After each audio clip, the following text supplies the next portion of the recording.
All right. Today is a review that I don't think it was a brand that I ever would have thought I would be doing a review on, just because for so long, most of their knives have been shit. Now, I understand there's some Gerber fans out there and they've got their, some of their straight knives, utility knives, combat style knives, some of their higher end stuff. They've had a couple, but the majority of their product line went to China and was just cheap crap, and it just crappy steels, crappy fit and finish.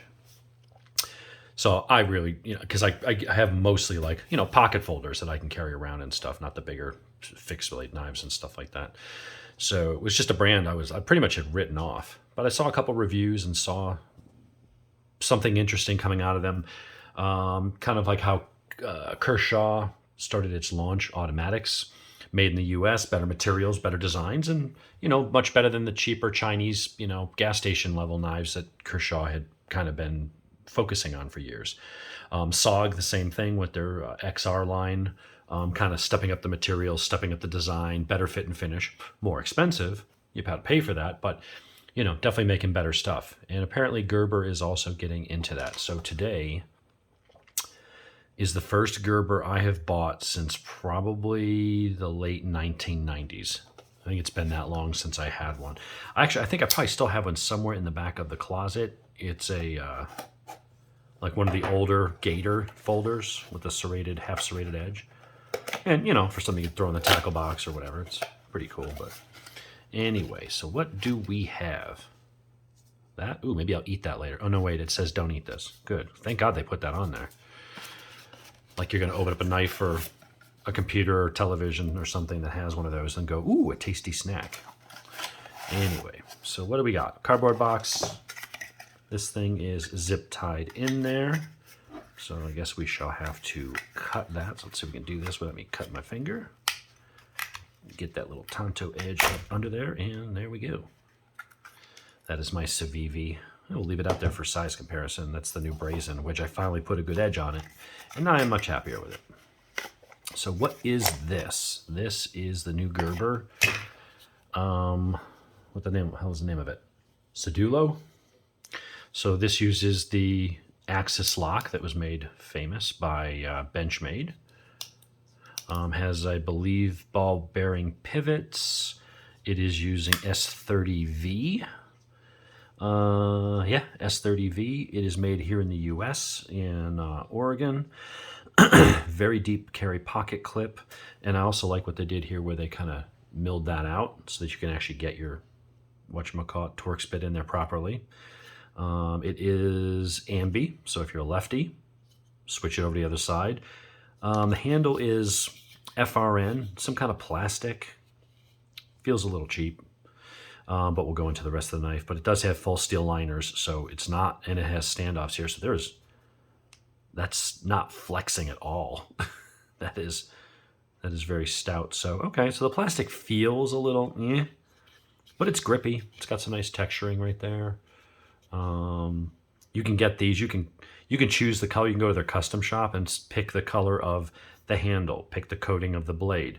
You can pick the colors of all these things and kind of mix and match it. They say there's like 1,000 combinations, but nice deployment right out of the box. Lockup, no wiggle, feels good, nice and loose. I do like how that fully drops. That's kind of like my SIG, or I keep saying SIG, my SOG, my Kiku XR. The way it just kind of drops free, really, yeah, that's nice. That's good action. So what are we looking at? We're looking at, if we go down to my new and improved mat here. So overall, we're looking at just a scooch under 8 inches, 7 7/8. The blade itself is, let's see, we're looking at about 3.5 with a cutting edge of about 3 1/4. It's got a high flat grind all the way up to the top. This is a stone wash, which I kind of like. It's a sort of shiny stone wash, though. It's kind of a satiny stone wash, if you will. Thumb studs are nice, just enough to give you a little bit of grip there, but they're not going to chew up your finger at all. Let's see. Action is good. I mean, I guess it's going to loosen up over time, but it's sweet action, comparable to the Civivi. I would say the Civivi's a little slicker and a little quicker, but I've also been sitting here fidgeting with this on the couch for a couple of days. This one's grown on me. Even though I don't like it as good as the Elementum, it fits my hand better, so I've actually been carrying that one a lot. But nice action, real strong lock. It's basically a Benchmade Axis lock. I've seen how they've taken this apart. And actually, you know what? I'm going to take it back. This is not ball bearing, and maybe that's the difference. This actually is, and maybe that's why it's just a little bit smoother. This will wear in. This is using, it's a bronze bushing. There's other videos out there if you take this thing apart. And to take this apart, actually, like to clean it, is actually really cool because you only have to take out that screw and then push out that pivot. When that comes out, the blade basically just slides out. And you can leave the rest of the stuff here, the springs, everything stays in place. And you don't have to worry about the washers because what they did was they drilled a big hole in the blade and then they press fit in a brass bushing. And then this rides through that, and the brass sticks out, you know, a millimeter on either side and acts as a washer. But there's not actual washers that you have to worry about aligning and stuff. So I could literally pull that screw, take my little screwdriver and push that pin out the other side and take the blade out and clean it and lubricate it and do whatever I want to do with it. And then just slide it back in and put the pivot in. You don't have to take the scales off to take this out.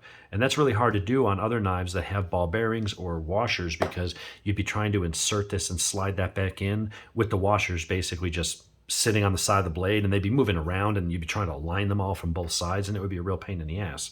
So this actually, I've watched how you take it apart and clean it, and it's real in lube it and stuff. So I'll probably do that later. Just put a little drop of like Mobil 1 full synthetic or, you know, some kind of knife lube or something on there.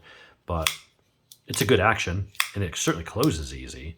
So when you're opening it, you have the tension of this, the spring-loaded lock bar riding on that curved edge. So a little bit of oil there would probably loosen that up. It'll also just wear and smooth out. If there's any burrs, if there's any defects in the machining from when they made it, the metal on metal will just start to wear itself in and polish itself over time.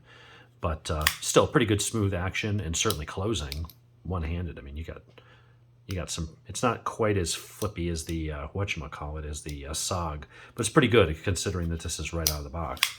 But S30Fe is good steel. It's a nice drop point design.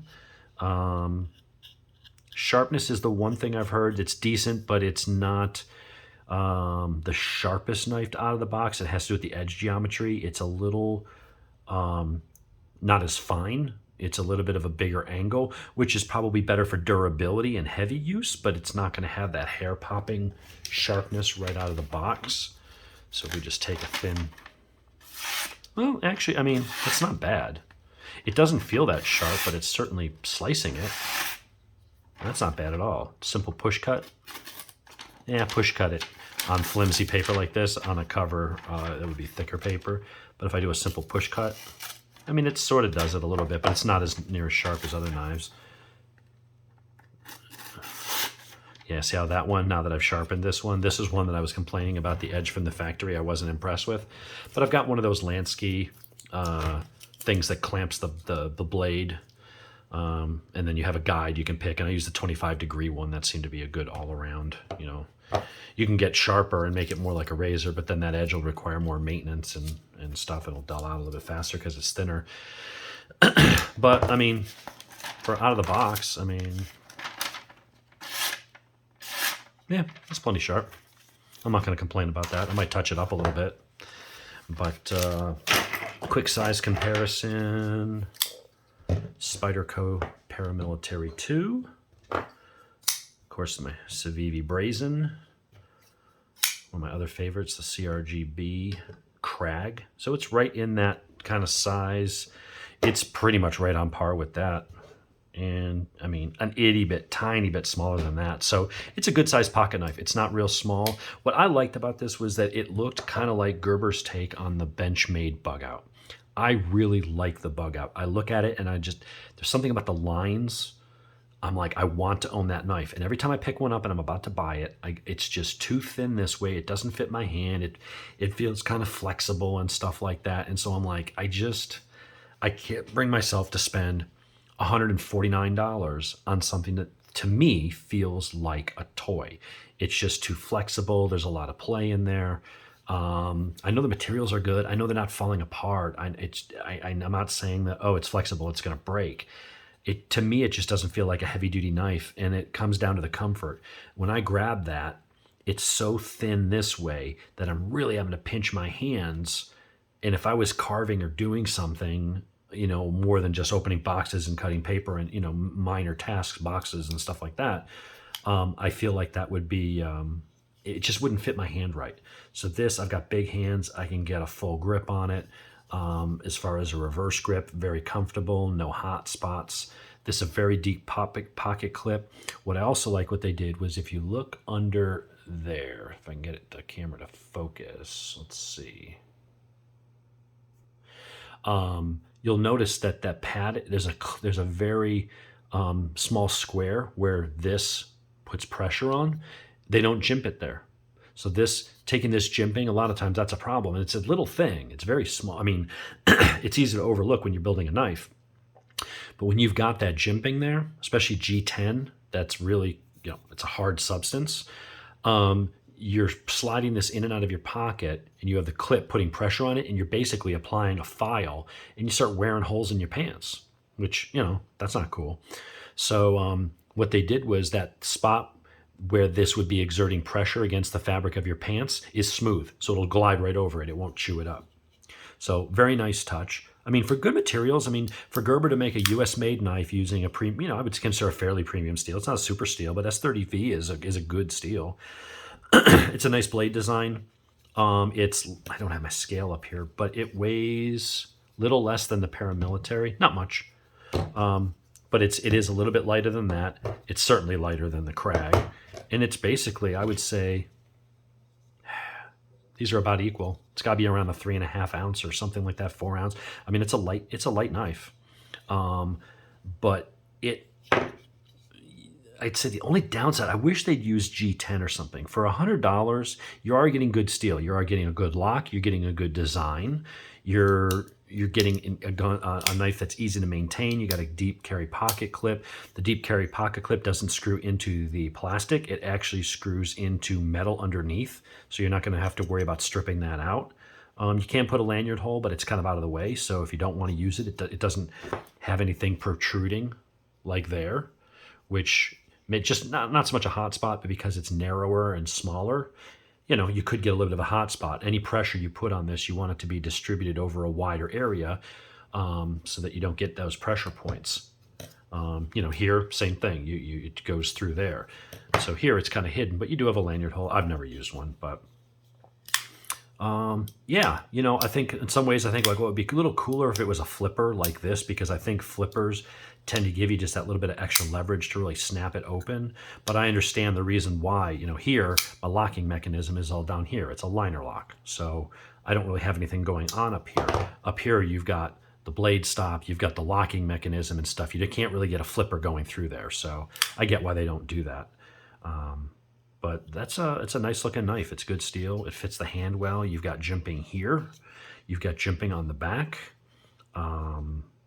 The texturing's enough. The only downside to it I can really feel here is, I wish that was G10. I got a $50 knife here with G10. Now, granted, this is D2 steel or whatever it is, and it's not as premium as that. It's a simple liner lock, not a nice axis lock. So there's other areas where the materials here far exceed this. That's why this is a $100 knife and that's a $50 knife.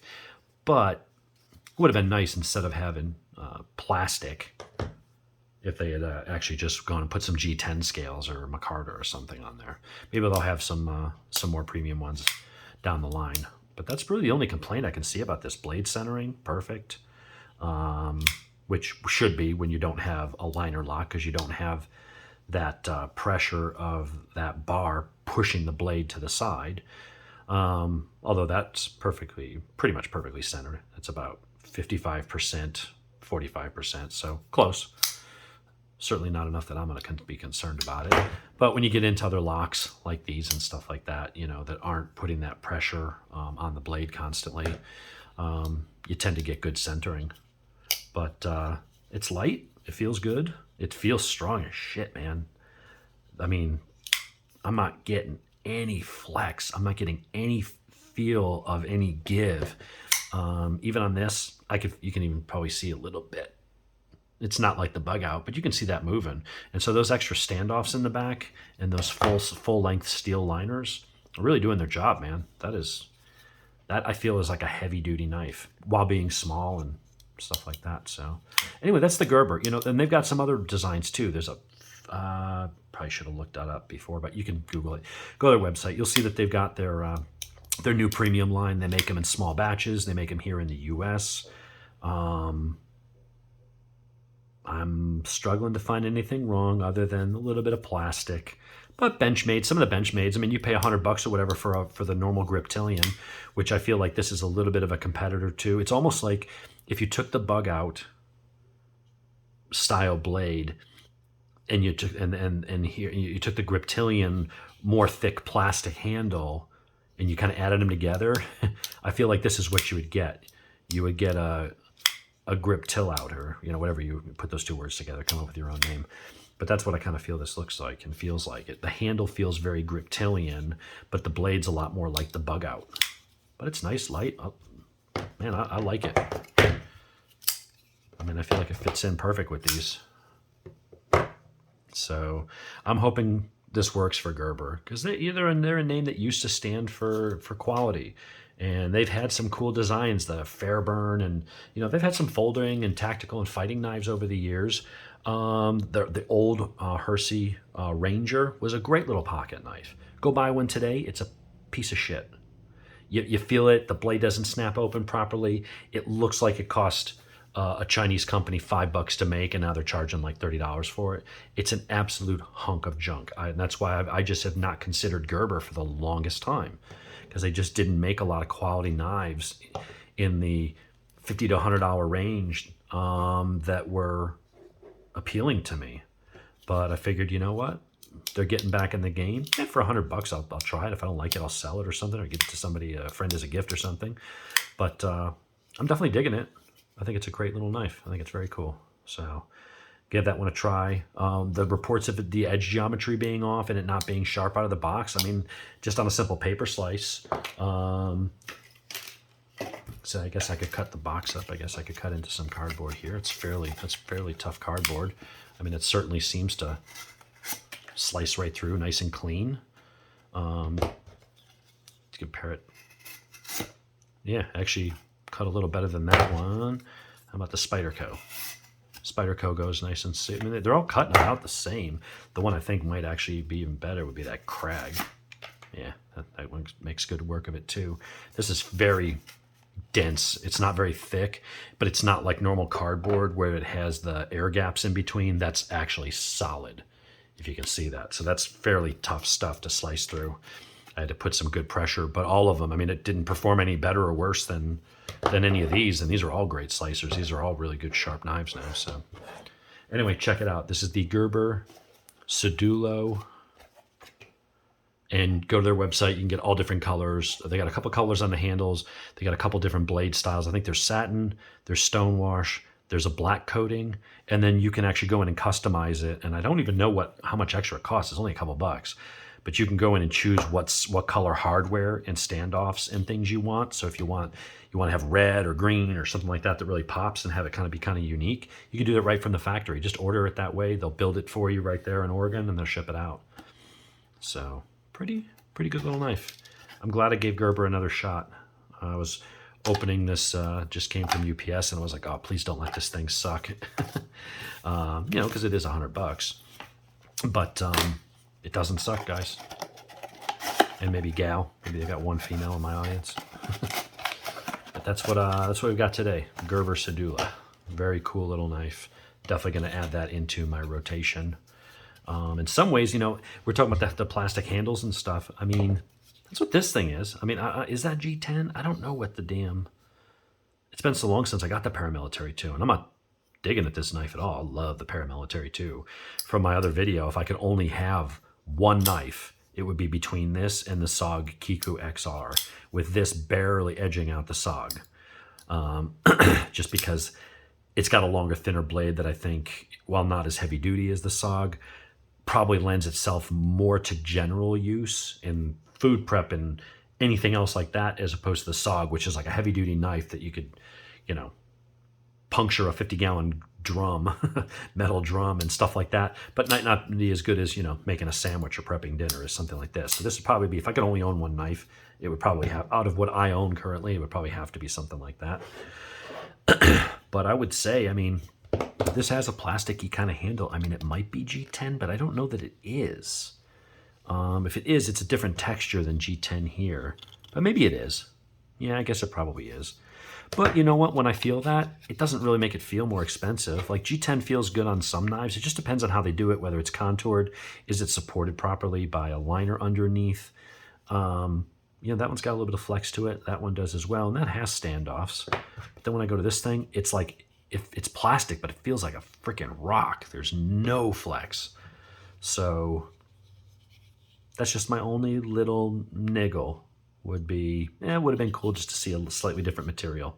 But, and you know, maybe they would have had to charge another $20, and maybe that wasn't the price point. Maybe they wanted it to be seen as a bug out alternative, but they wanted it to be significantly cheaper. So, because you have to think about that, the Gerber name, they're trying to rebuild it. So people normally look at Gerber and go, Gerber's shit. They used to be good. Fisker bought them. They're crap now. And so they won't give them a second thought. And I'll liken this to a gun company like Taurus. Taurus has made good firearms for years, but they've had a few duds. The Millenniums, when they originally came out, they've had a couple guns that just were, you know, they weren't good. Had recalls, they weren't reliable. And so Taurus got that reputation, even though most of their guns work just fine. But the gun community is not exactly a forgiving community. It's just our personalities. But also when you're thinking about buying something potentially to save your life or put food on the table, you have to know it's going to work. That's why you have a Glock or a SIG or whatever, Beretta, you know, any of the good names out there, HK, Smith, Springfield. And Taurus had that reputation. Now, it wasn't deserved for the most part because most of their stuff worked fine, but they had a few duds and maybe they didn't handle the situation as well as they could have. And so Taurus years ago, I don't know, it was 8 or 9, 10 years ago, something like that, got new management. And basically, I think they had a decision to make. You know, they could spend millions of dollars on advertising and try and convince everybody, hey, we make good guns now. You can trust us again. Or they could just drop the prices on the guns, fix the problems with quality control and design, get the right, you know, make sure your product is improved, first of all. But even then, you still got to convince people that it's okay to come back. And what they did was they basically just started cranking out really good guns, and they just dropped the prices. They made them so attractive to where you pick up a Taurus G2C or a G3C or any of these concealed carry guns for $220, and they're fantastic, reliable, well-built guns. They are genuinely good guns, and word of mouth travels. But people, you know, before at first, you know, when it all started, it was like, do I really want a Taurus? Well, you know what? For that price, I'm willing to roll the dice. It's only a couple $100. What do I have to lose? And it paid off. Taurus is cranking out some great stuff. Now they've got a factory here in Georgia, so a lot of the stuff's being made here now in the States. Taurus makes some good stuff, but they basically had to drop the price. They couldn't just come in at the price of a Glock or something else and say, well, I promise you, trust me, we're as reliable. Everyone's going to look at it and go, well, if I'm going to pay close to the same money anyway, I'll just buy the damn Glock. So they had to make it worth people's while. So I think that's what Benchmade and some of these other companies have done. I think that they probably could have charged more and put G10 and made it a real direct competitor of the bug out. But I think but then you would look at it and go, well, for the same money, I know the bug out is a quality product. This may be, but I'm going to go with what I know. By coming in and maybe cutting a corner or two, but where it doesn't matter. It's just the outer shell of the handle. It's plastic, it'll be durable, probably easily replaceable, but everything else is excellent. All the machining, all the materials, the fit and finish. It's a good knife. So you'll go, do I want to spend the extra $40, $50? Maybe you do. Or you might say, you know what? I'm willing to give Gerber a shot for that price. I'm willing to do that. So I have a feeling that's probably why they cut corners on one or two things. And that's really kind of superficial, you know. Yeah, I mean, you use the handle all day, but it does feel good. I mean, it's very clearly plastic. And maybe they could even just made the texture a little different so it didn't feel so smooth on some areas, but it's got enough traction where it needs it. So we'll see how it holds up over time. One of these days I'll do like a long-term review of these things, but it's already smoothing out a little bit just for me working it. So that brass thing will start to polish itself and smooth it out, and maybe I'll take it apart and throw just a drop of oil on there, but it's definitely a smooth knife. So give it a try. Don't think that just because Gerber, and when you go to Gerber's site, don't assume that all their knives are this. They're not. If you see them made in China, you probably want to still say steer clear. But if you go in and you see their the US made, the small batch knives on GerberGear.com, knives like the Sedulo, and there was also something else that had fast in the word. I don't remember what it was, but there's a couple other models they're coming out with that are in this US small batch, higher quality premium line.